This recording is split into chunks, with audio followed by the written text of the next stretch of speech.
নমস্কাৰ, মই বিটুল দাস। আশা আৰ্ট বিটুল দাস চেনেলটোলৈ সকলোকে স্বাগতম জনাইছোঁ। আজি আৰু এটা নতুন ভিডিঅ'লৈ আহিলোঁ। মই আছোঁ এতিয়া কাকৰিকটা আঞ্চলিক পশুপতি শিৱ মন্দিৰ। এই শিৱ মন্দিৰৰ যি কাৰ্যসূচী আছে শিৱৰাত্ৰিৰ কাৰণে তেওঁলোকে কিছুমান যা যোগ কৰি আছে, যেনে মিঠৈ নিৰ্মাণ কৰিছে আৰু ইয়াতে চাফাই কাম চলি আছে। আৰু আমিও এই মন্দিৰভাগ অকণমান সৌন্দৰ্য কৰিব বিচাৰিছোঁ। ইয়াতে ৱালতে যি টেক্সাৰ আছে বা গছ তেনেকুৱা ধৰণৰ কিবাকিনি অকণমান আমাৰ হাতেৰে অকণমান মানে দিলোঁ ইয়াতে ৰং তুলিকাৰে। গতিকে কেনে লাগিছে আপোনালোকে জনাব।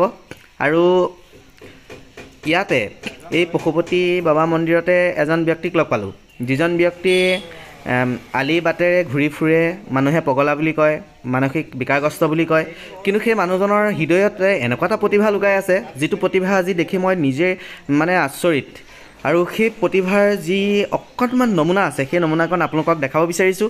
আপোনালোকে খুব সুন্দৰকৈ চাওক, তাৰপিছত মই আকৌ তেওঁৰ বিষয়ে দুআষাৰ ক'ম। কাৰণ সেইজন ব্যক্তিক মানে সকলোৰে মনত পেলাব পাৰিব।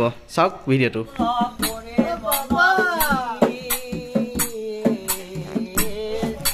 এইজন ব্যক্তিৰ নামেই হৈছে বদন দাস। তেওঁ মানসিক হিচাপে বিকাৰগ্ৰস্ত বুলি সকলোৱে কয়, কিন্তু মোৰ বিশ্বাস নহয়। কাৰণ তেওঁক দেখিলেও তেনেকুৱা মানসিক বিকাৰগ্ৰস্ত নিচিনা অনুভৱ নহয়। তেওঁ ইমান সুন্দৰ গীত, বাৰু গীতটো শুনক।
তেওঁৰ গীত শুনি কেনেকৈ লাগিছে জনাবচোন ভিডিঅ'টোৰ জৰিয়তে। আৰু যদি তেওঁ গীত শুনি ভাল লাগিছে, তেতিয়াহ'লে আপুনি এই ভিডিঅ'টোৰ জৰিয়তে অকণমান আশীৰ্বাদ কৰিব, যাতে তেওঁ সেই যি বিকাৰগ্ৰস্ত বুলি মানুহে কয়, তেওঁ সেই বিকাৰগ্ৰস্তৰ পৰা যাতে মুক্তি পায়, তেওঁ যাতে ভাল হয়, তেওঁ ভাল হৈ এজন সফল ব্যক্তি হিচাপে তেওঁ যাতে ৰাইজৰ ওচৰতে থিয় দিব পাৰে। তাৰ হৈ অকণমান আশীৰ্বাদ সকলোৱে আশীৰ্বাদ কৰক আমাৰ এই ভিডিঅ'টোৰ জৰিয়তে আৰু আমিও মানে সুখী হ'ম যে আমাৰ ভিডিঅ'টোৰ জৰিয়তে আপোনালোকে আশীৰ্বাদ দিয়াৰ বাবে আজি মহাশিৱৰাত্ৰিত আপোনালোকে আশীৰ্বাদ দিয়াৰ বাবে সেই ব্যক্তিজন সুস্থ হৈ উঠিল সেই ব্যক্তিজন ভাল হৈ উঠিল ভাল মানুহৰ এজন ব্যক্তি হৈ উঠিল তেতিয়া আমাৰো খুব সুন্দৰ লাগিব বা ভাল লাগিব আপোনালোকেও আশীৰ্বাদ দিয়াৰ পাছত যদি ভাল হয় আপোনালোকেও খুব আনন্দ লাগিব গতিকে দিয়ক আশীৰ্বাদ আৰু আমি মূল নামষাৰ অকণমান দেখাওঁ ব'লক মূল নামষাৰ অকণমান চাওক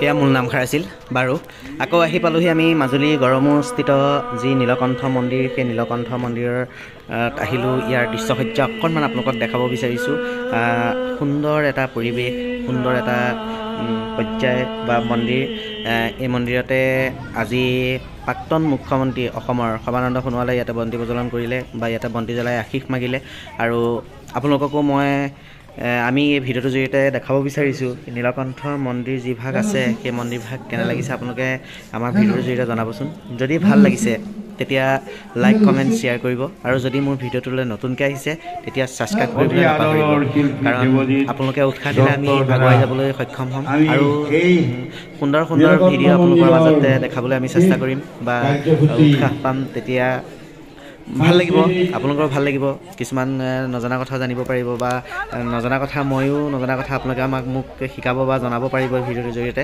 ব'লক আমি নীলকণ্ঠ মন্দিৰৰ অকণমান আপোনালোককে দেখালোঁ আজিলৈ এয়া এভাগ বিষৱ আছে যি মন্দিৰ আছে সেই মন্দিৰৰ একেবাৰে নিচেই সন্মুখতে এভাগ বিষৱ ইয়াতে মূৰ্তি স্থাপন কৰি থোৱা আছে খুব সুন্দৰ লাগিছে বিষৱভাগ দেখি আপোনালোকে আশীৰ্বাদ কৰিব আৰু সকলোলৈ পবিত্ৰ শিৱৰাত্ৰিৰ শুভেচ্ছা জ্ঞাপন কৰি আজিলৈ আহোঁ ধন্যবাদ।